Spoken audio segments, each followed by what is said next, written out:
اتنے میں کیا ہوا، یہ خندق تیار ہو گئی، یہ سارے معاملات ہو گئے، ادھر سے کفار مکہ اور یہ بنی غطفان اور یہ سارے قبائل جو تھے، بنو اسد، بنو کنانہ، بنو ضرار، یہ سارے کے سارے آ گئے۔ اور یہ تو اس ارادے سے تھے کہ کسی کو چھوڑنا نہیں، سب ختم۔ بیت اللہ کی دیوار کے ساتھ یہ قسمیں کھا کے آئے ہوئے تھے۔ جب ادھر آئیں اور آگے سے خندق دیکھی تو حیران اور پریشان ہو گئے، کہنے لگے کہ عرب میں تو ہم نے کبھی ایسا نہ سنا نہ دیکھا۔ ان کے لیے حیران کن بات تھی۔ اب یہ وہیں کے وہیں رک گئے اور انہوں نے مدینہ طیبہ کا محاصرہ کر لیا، اور نبی علیہ السلام نے مختلف جگہوں پہ مختلف چوکیاں بنا دیں اور 24 گھنٹے ایک پہرے کا انتظام بنایا، اور خواتین اور بچوں کے حفاظتی نظام کے لیے ایک قلعے کے اندر ان کو جو ہے وہ سب کو اکٹھا کر دیا۔ وہاں ایک صحابی تھے حضرت حسان رضی اللہ تعالی عنہ، ان کو وہاں پہ اس کا بڑا بنایا، اور حضرت نبی علیہ السلام کی پھوپھی حضرت صفیہ بھی وہاں موجود تھیں اس کے اندر۔ اب جب یہ آئے، یہ تو مدینہ کی اینٹ سے اینٹ بجانے آئے تھے، لیکن نبی علیہ السلام کی اس جنگی تدبیر نے ان کے سارے خیالات ختم کر دیے، اور انہوں نے آگے بہرحال محاصرہ کر لیا۔ اب اس محاصرے میں کیا ہوتا رہا، قریب 15 دن تک تو یہ محاصرہ ہی رہا، اس سے آگے بھی بڑھا، لیکن 15 دن تک کیا ہوتا رہا، ادھر سے بھی تیر، ادھر سے بھی تیر، ادھر سے بھی پتھر مارنا، ادھر سے بھی پتھر مارنا، اور اکا دکا لوگوں کو بھی کراس نہ کر دینے کی کوشش کرنا۔ تو بہت سخت حالات تھے یہ۔ ام سلمہ رضی اللہ عنہ فرماتی ہیں کہ میں نبی علیہ السلام کے ساتھ مختلف غزوات میں رہی، لیکن جو اس غزوے میں تکلیفیں پیش آئیں یہ کہیں اور نہ آئیں، کہ نبی علیہ السلام رات کو سنتے، پھر کوئی آواز آتی پھر اٹھ جاتے، پھر کوئی آواز آتی پھر اٹھ جاتے، پھر ذرا کمر ٹکاتے تو پھر اٹھ جاتے۔ اور وہ غار جہاں نبی علیہ السلام نے قریب 23 راتیں گزاری ہیں، ہمیں غار ثور کا معلوم ہے، ہمیں غار حرا کا معلوم ہے، لیکن اس غار کے بارے میں بہت تھوڑے لوگ جانتے ہیں، بلکہ جب میں نے اس کی تحقیق کی، وہاں گیا بھی، دیکھا بھی، تو اہل مدینہ بھی بہت کم لوگ ہیں جو اس کو جانتے ہیں، جو محققین ہیں، بڑے علماء ہیں، کتابوں میں تفصیلات موجود ہیں، لیکن اکثریت غیر واقف ہے، نا واقف ہے۔ اس غار کا نام ہے غار بنی حرام، یہ جبل صلہ کے اوپر ہے۔ اہل مدینہ جبل صلہ سے واقف ہیں، وہاں 7 مساجد بنی ہوئی ہیں، وہاں مسجد فتح بھی ہے، تو وہ سب مساجد ہیں، لوگ وہاں جاتے ہیں، تو وہ عام مشہور ہے، اور وہ پہاڑ بہت بڑا ہے۔ اسی پہاڑ کے ایک طرف پیچھے کی سائڈ پہ یہ جبل صلہ کے اوپر وہ ہے غار بنی حرام۔ یہ وہ مبارک غار ہے جہاں تقریباً رسول اللہ صلی اللہ علیہ وسلم نے 23 راتیں تقریباً وہاں گزاری، اور وہ جو مسجد بتائی تھی آپ کو شروع میں، وہاں سے آپ نگرانی ادھر سے بھی کیا کرتے تھے، اور یہاں رات کو آئے۔ تو بہرحال یہ جو محل وقوع کی باتیں بتا رہا ہوں نا، اس میں غلطی کا امکان بہرحال موجود ہے کہ تھوڑی بہت کہیں غلطی ہو، لیکن جو بھی تحقیق ہے اور جو کچھ معلوم ہو سکا اس کے مطابق ہے۔ صحیح وقت اور صحیح چیزیں تو اللہ ہی جانتے ہیں۔ اب 15 دن تک تو یہ رہا۔ 15 دن کے بعد قریش کے چند بڑے بڑے سردار، ایک تو عمر ابن عبد ود، عکرمہ ابن ابی جہل، اور اس کے علاوہ مختلف اور نوفل ابن عبداللہ، ان لوگوں نے کوشش کی کہ انفرادی طور پہ کہیں سے جو ہے نا، جہاں پہ خندق کی چوڑائی ذرا کم ہے، ہم ذرا کسی طریقے سے اس کو کراس کریں۔ اس میں ایک تھا عمر ابن عبد ود، یہ غزوہ بدر میں زخمی بھی ہوا تھا، اور بہت بڑا بہادر اور جنگجو آدمی تھا، بڑا اس کا تجربہ تھا، اور اس کو شکست دینا بڑا مشکل تھا۔ اس نے جو اب ہو سکتا ہے دور سے گھوڑا دوڑاتا ہوا آیا، قریب سے تو اتنی جمپ لینا بظاہر مشکل ہے نا، اب کتابوں میں تو یہ بات نہیں لکھی، تو بہرحال اب میرے گمان کے مطابق جناب وہ دور سے گھوڑا دوڑاتا ہوا آیا اور جمپ لے کے پوری خندق کو کراس کر گیا۔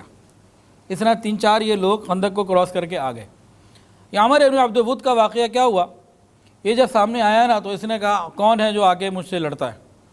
ادھر سے حضرت علی آ گئے، کہا میں تجھ سے لڑتا ہوں۔ کہا بچے تو چھوٹی عمر ہے تیری، میں تیرے ساتھ لڑنا پسند نہیں کرتا، کسی بڑے کو بھیجو۔ تو میں تجھے قتل کرنا پسند نہیں کرتا، یہ اس نے کہا عمر ابن عبد ود نے۔ تو حضرت علی رضی اللہ عنہ شیر خدا تھے، انہوں نے فرمایا لیکن میں تو تجھے قتل کرنا پسند کرتا ہوں، تو جتنا بھی بہادر ہے ٹھیک ہے، پھر ابھی دیکھتے ہیں۔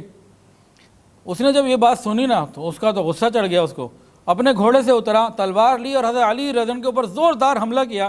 حضرت علی نے اپنی ڈھال پہ اس تلوار کو تو روکا، لیکن آپ کے پیشانی کے اوپر زخم آ گیا اور خون نکلنے لگا۔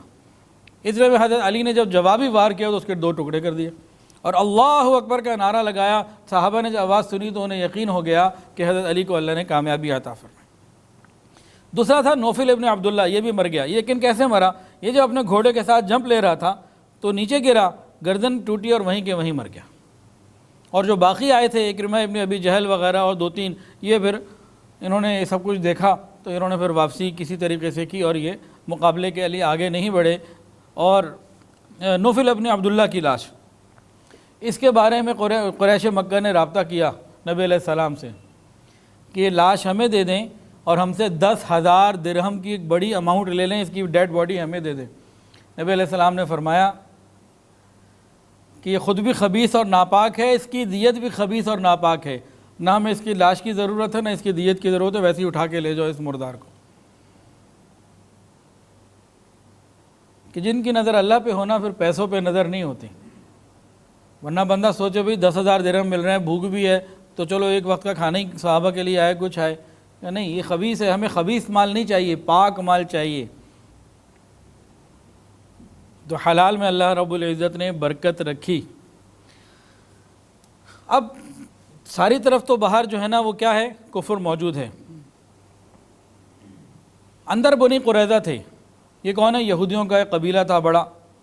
جنگ سے پہلے نبی علیہ السلام ان سے صلح نامہ کر چکے تھے کہ دیکھو تم نے ان کی بھی مدد نہیں کرنی اور تم نے خاموش رہنا ہے، ان سے صلح نامہ ہو چکا تھا، اور وہ اپنا جو ان کا سردار تھا کعب ابن اسد وہ تیاری کر چکا تھا، صلح کر چکا تھا۔ تو نبی علیہ السلام ان کی طرف سے مطمئن تھے۔ اب اتنے میں کیا ہوا کہ بنو نذیر کا جو سردار تھا حوی ابن اخطب، یہ بڑا بدبخت تھا، یہودی تھا، یہ بنو قریظہ کے پاس آ گیا۔ اول تو اس نے جو بنو قریظہ کا سردار تھا اس کے لیے دروازہ ہی نہیں کھولا، کہا تم چلے جاؤ، تم جھوٹے دغا باز آدمی ہو، حضور پاک صلی اللہ علیہ وسلم کو میں نے دیکھا سچے ہیں، پاک باز ہیں، انہوں نے کبھی اپنی زبان کے خلاف نہیں کیا، میں تمہاری کوئی بات سننا ہی نہیں چاہتا۔ وہ اصرار کرتا رہا، دروازہ کھولو کھولو، اس کو آر دلاتا رہا، وہ سنتا رہا، یہ دروازہ ہی نہیں کھولا۔ بہت دیر کے بعد بڑی مشکل سے کعب نے اس کے لیے دروازہ کھولا۔ دروازہ کیا کھولا، اپنی بدبختی پہ مہر لگا لی۔ اب وہ اندر آ گیا، اب وہ کہے کہ تم ہماری مدد کرو، ہم باہر سے حملہ کریں، تم اندر سے حملہ کرو، ہمیں سپورٹ کرو، ان کو ختم کرتے ہیں، وہ تیار نہیں۔ حتیٰ کہ حوی ابن اخطب اتنا پیچھے پڑا رہا اور کعب ابن اسد بنی قریظہ کے سردار کو وہ سبز باغ دکھائے کہ ہم تو مسلمانوں میں کسی ایک کو بھی زندہ نہیں چھوڑیں گے، اس کے بعد تمہاری موج ہے مدینہ پہ موج کرنا۔ تو بہرحال وہ کامیاب ہو گیا اور کعب ابن اسد نے نبی علیہ السلام سے کیا ہوا معاہدہ توڑ دیا۔ کعب ابن اسد نے معاہدہ کا اس سے توڑنے کا وعدہ کیا، حوی ابن اخطب سے اپنے جب لوگوں کو بتایا تو اپنے لوگوں نے بھی اسے ندامت شرمندہ کیا کہ تو نے یہ کیا کیا کہ حضور کے سامنے اس جھوٹے سے معاہدہ کر رہے۔ لیکن وہ کہ جی اب تو میں کر چکا ہوں، اب تو ہو چکا ہے، وہ میں نے توڑ دیا اور یہ میں نے کر دیا۔ اب نبی علیہ السلام کو اور صحابہ کو جب یہ خبر ملی نا تو بڑا دلی صدمہ ہوا کہ نہ دن میں سکون ہے، نہ رات کا چین ہے، نہ آرام ہے، اور ہر طرف 24 گھنٹے خطرہ ہی خطرہ، منافقین الگ مختلف طریقوں سے تنگ کر رہے ہیں، سارا عرب باہر جمع ہے، یہ اندر جو تھے یہ بھی دشمنوں کے ساتھ مل گئے۔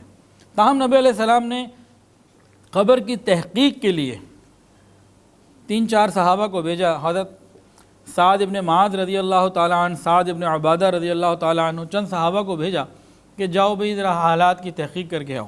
یہ گئے، کعب سے ملے، کعب نے کہا کون سا معاہدہ، کون محمد؟ میں نہ معاہدے کو جانتا نہ محمد کو جانتا، نعوذ باللہ۔ یہ بھی انہیں بڑا غم ہوئے، واپس آئے اور نبی علیہ الصلوۃ والسلام کو آ کے بتا دیا کہ انہوں نے جس طرح عزل اور قارہ والوں نے پہلے ہمارے ساتھ غداری کی تھی، انہوں نے بھی ہمارے ساتھ غداری کی۔ تو مسلمانوں کی حالت تو یہ ہو گئی تھی، وَإِذْ جَاءُكُم مِّن فَوْقِكُم وَمِنْ أَسْفَلَ مِنْكُمْ وَإِذْ زَاغَتِ الْأَبْصَارُ وَبَلَغَتِ الْقُلُوبُ الْحَنَاجِرَ وَتَظُنُّونَ بِاللَّهِ الظُّنُونَ هُنَالِكَ ابْتُلِيَ الْمُؤْمِنُونَ وَزُلْزِلُوا زِلْزَالًا شَدِيدًا۔ اللہ فرماتے ہیں ایسی حالت ہو گئی تھی کہ اوپر سے بھی اور نیچے سے بھی دشمن تمہاری طرف تھے اور آنکھیں چڑھ آئی تھیں اور دل کلیجے منہ کو آ گئے تھے، دل جو ہے کلیجے منہ کو آ گئے تھے۔ اور ہنالک ابتلی المؤمنون، مومنین کے لیے یہ بہت بڑی آزمائش تھی۔ وزلزلوا زلزالا شدیدا، ان کو جھنجھوڑ کے رکھ دیا گیا تھا، بری طریقے سے ہلا کے رکھ دیا گیا تھا، اتنی بڑی آزمائش تھی۔ اللہ اکبر کبیرہ۔ چلتے چلتے تقریباً 1 مہینہ یہ گزرا اور 1 مہینے کے بعد تک کوئی حل نہیں نکل رہا تھا۔ مسلمان اندر ہیں، کافر باہر ہیں، انہوں نے محاصرہ کیا ہوا ہے اور مسلمانوں کے پاس وسائل پہلے ہی نہیں تھے، کچھ تھے تو وہ ختمے کی طرف ہیں اور تکلیف ہی تکلیف ہے۔ نبی علیہ الصلوۃ والسلام کو مسلمانوں کے اوپر آئی ہوئی کوئی بھی تکلیف بہت غم پہنچاتی تھی۔ سورہ توبہ کی آخری 2 آیات، لقد جاءکم رسول من انفسکم عزیز علیہ ما عنتم حریص علیکم بالمؤمنین رؤوف الرحیم۔ حضور صلی اللہ علیہ وسلم تو مومنین کے لیے رؤوف الرحیم ہے، تھوڑی سی کوئی تکلیف پہنچے تو آپ کو بڑی شاخ گزرتی ہے کہ مومنین کو یہ تکلیف پہنچی، اور یہ تو بہت بڑی تکلیف تھی۔ نبی علیہ السلام صحابہ کرام کی اس تکلیف کو دیکھ کے مستقل پریشانی میں تھے اور غم میں تھے، تو آپ نے اپنے طور سے ایک تدبیر صحابہ کی آسانی کے لیے اختیار کی۔ آپ کو یہ تو معلوم تھا نا کہ بنو غطفان سے ہماری کوئی ذاتی لڑائی دشمنی تو ہے نہیں، پیچھے کوئی ایسا پس منظر ان کے پاس نہیں ہے، وہ تو اس لیے آئے کہ ان کو یہودیوں نے کہا ہم خیبر کی تمہیں بہت بڑی تعداد دیں گے کھجوروں کی، تو نبی علیہ السلام نے ان کو پیغام بھجوایا۔ ان کے 2 سردار آ گئے، ان سے بات چیت کی کہ ہم تمہیں مدینہ طیبہ کی اتنی کھجوریں، آدھی ایک بڑی تعداد تمہیں دیں گے، جب وہ آئیں گی تم وہ لے لینا، تم ابھی جاؤ۔ آپ کی خواہش کیا تھی کہ کفر کی طاقت ٹوٹنی شروع ہو جائے، تو آپ نے اس سارے کام کے لیے یہ کیا، اور یہ دونوں سردار وہ راضی ہو گئے۔ اب فائنل معاہدہ ہونا تھا اور اس پہ دستخط ہونے تھے، تحریر لکھی جا چکی تھی، اور آخری سٹیجز 3 چیز فائنل ابھی نہیں ہوئی تھی، تقریباً مشاورت ہو چکی تھی، کیسے تفصیلات طے ہو رہی تھیں، اور اب معاہدے کو لکھ کے اس پہ جو ہے نا طرفین کے دونوں طرفوں سے کیا ہونا تھا، دستخط ہونے تھے، پھر اس پر عمل ہونا تھا۔ جب یہ ساری باتیں نبی علیہ السلام کر چکے تھے تو آپ نے فائنل سائن سے پہلے قبیلہ اوس اور خزرج دونوں کے سرداروں کو بلایا، دونوں ساتھ ہیں، سعد ابن عبادہ اور سعد ابن معاذ، دونوں کو بلایا اور کہا کہ اس طریقے سے میں نے یہ کیا ہے۔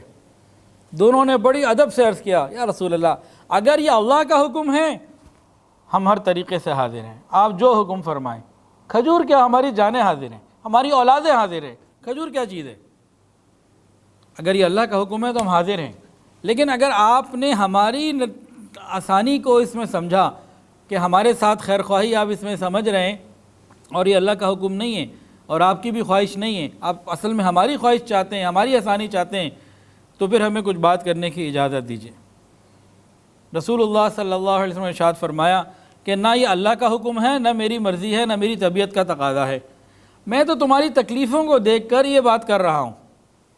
تو نبی علیہ الصلوۃ والسلام نے ارشاد جب یہ فرمایا تو حضرت سعد ابن معاذ رضی اللہ عنہ نے عرض کیا، یا رسول اللہ ہم جس وقت بتوں کو پوجتے تھے، اللہ کو نہیں پہچانتے تھے، اس کی عبادت نہیں کرتے تھے، اس وقت ان لوگوں کو ہمارے شہر کے پھل میں ایک دانے کی بھی اگر طمع ہوتی تھی نا تو وہ اس کی طمع نہیں رکھ سکتے تھے، ہمت نہیں رکھتے تھے کہ ہم سے ایک دانہ کھجور کا لے جائیں، ایک دانہ، اللہ یہ کہ ہم سے خریدیں یا وہ ہمارے مہمان بنے تو ہم ان کو پیش کریں، وہ ایک دانہ نہیں لے جا سکتے تھے اس زمانے میں۔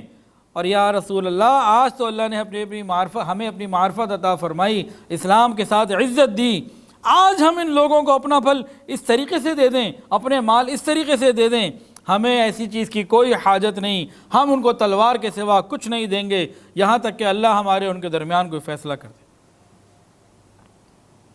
نبی علیہ الصلوۃ والسلام نے جب ان کے عزم کو دیکھا اور غیرت و ایمانی کو دیکھا تو ان کو کہا کہ بھئی ٹھیک ہے، جو تم چاہتے ہو میں تمہارے ساتھ، تم وہی کرو، اور ان لوگوں کو منع کر دیا کہ بھئی ہمارا تمہارا معاہدہ جو بھی فائنل نہیں ہوا تھا یہ ختم کیا گیا، تم یہاں سے جا سکتے ہو، جاؤ۔ حضرت سعد کو صلح نامہ دیا گیا، انہوں نے اپنے ہاتھوں سے اس تحریر کو مکمل بٹا دیا، اور جو غطفان کے سردار آئے تھے عیینہ اور حارث جو اس مجلس میں حاضر تھے، جنہوں نے صحابہ کی یہ زبردست قسم کی بات سنی اور صحابہ کی یہ قوت دیکھی اور ہمت دیکھی تو ان کے دل متزلزل ہو گئے، وہ ڈر گئے اور پھر وہاں سے وہ واپس تشریف لے گئے۔